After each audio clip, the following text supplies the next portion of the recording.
ભુજમાં સૂત્રોચ્ચાર ગાંધીધામના ગર્ભવિહોણા લોકોનું આખરી અલ્ટિમેટમ। ગાંધીધામમાં છેલ્લા 33 દિવસથી ગર્ભવિહોણા લોકો દ્વારા ચાલી રહેલા આંદોલનને હવે આક્રમક રૂપ ધારણ કર્યું છે। બહુજન આર્મીના સંસ્થાપક લખન દુવાની આગેવાની હેઠળ મોટી સંખ્યામાં લોકો ભુજ કલેક્ટર કચેરીએ પહોંચ્યા હતા અને કલેક્ટર કચેરી બહાર ભારે સૂત્રોચ્ચાર સાથે ગરાપોની માંગ કરી હતી।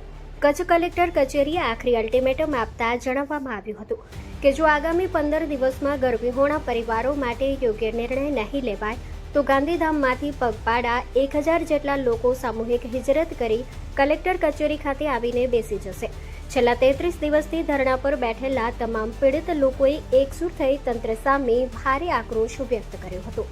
આજે ગાંધીધામમાં જે ધરણા આજે 34મો દિવસ છે ધરણાનો, ધારાસભ્ય શ્રી, મેયર શ્રી, કમિશનર શ્રીએ જ્યારે જવાબ નથી આપ્યો ચોક્કસ, એના માટે આજે કલેક્ટર સાહેબને મળવા માટે આવ્યા હતા અને કલેક્ટર સાહેબે બહુ સારી રજૂઆત સાંભળી છે અને એ વસ્તુ કબૂલ કરી છે કે નહીં, ગરીબ લોકોને જેના પાસે ઘર નથી અથવા ઘર તોડ્યા છે એમને ઘર આપવા જોઈએ। એના માટે કમિશનર સાહેબ જોડે એ લોકો ચર્ચા કરવાના છે, પણ અમે લોકોએ કલેક્ટર સાહેબને સમય આપ્યો છે 15 દિવસનો। જો 15 દિવસની અંદર આ લોકોને ચોક્કસ નિર્ણય એટલે કે રહેવા માટે મકાન નહીં મળે, પ્લોટ ફાળવણી કરવામાં નહીં આવે તો 15 દિવસ પછી ગાંધીધામ ધરણા ગણેથી કરી અને અહીંયા કલેક્ટર ઓફિસ સુધી હિજરત કરી અને તમામ જે 1000 લોકો છે, હજારે લોકો અહીંયા કને હિજરત કરીને આવશે।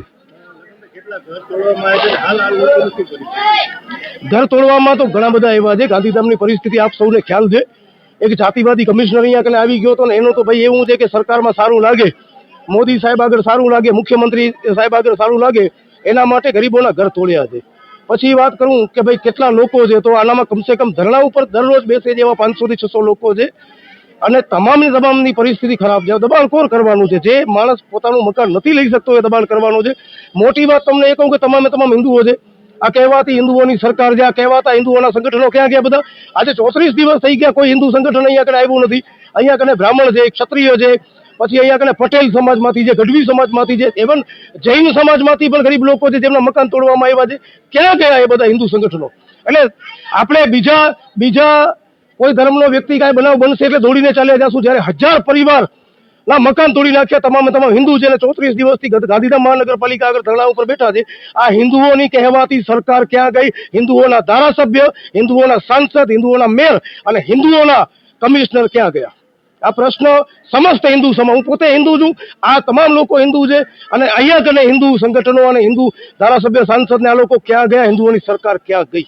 એટલે 15 દિવસનો સમય કલેક્ટર સાહેબને આપ્યો છે। 15 દિવસમાં જો ચોક્કસ નિર્ણય નહીં આવે તો હિજરત કરી ગાંધીધામથી 2 દિવસ પગે ચાલી અને કલેક્ટર ઓફિસમાં બેસી જશું અને અહીંયા કને રોટલો અને ઓટલો બને અહીંયા શરણ લેવાના છીએ।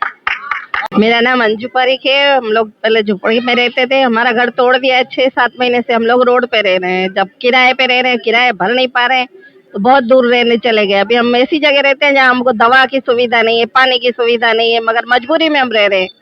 तो हमारे लिए मेहरबानी करके हमको घर देवे तो हम लोग कहीं सुविधा से रह सके, इतनी मेहरबानी करे। क्या नाम है आपका? अंजू पारिक। મારું નામ રીનાબેન પવાર છે।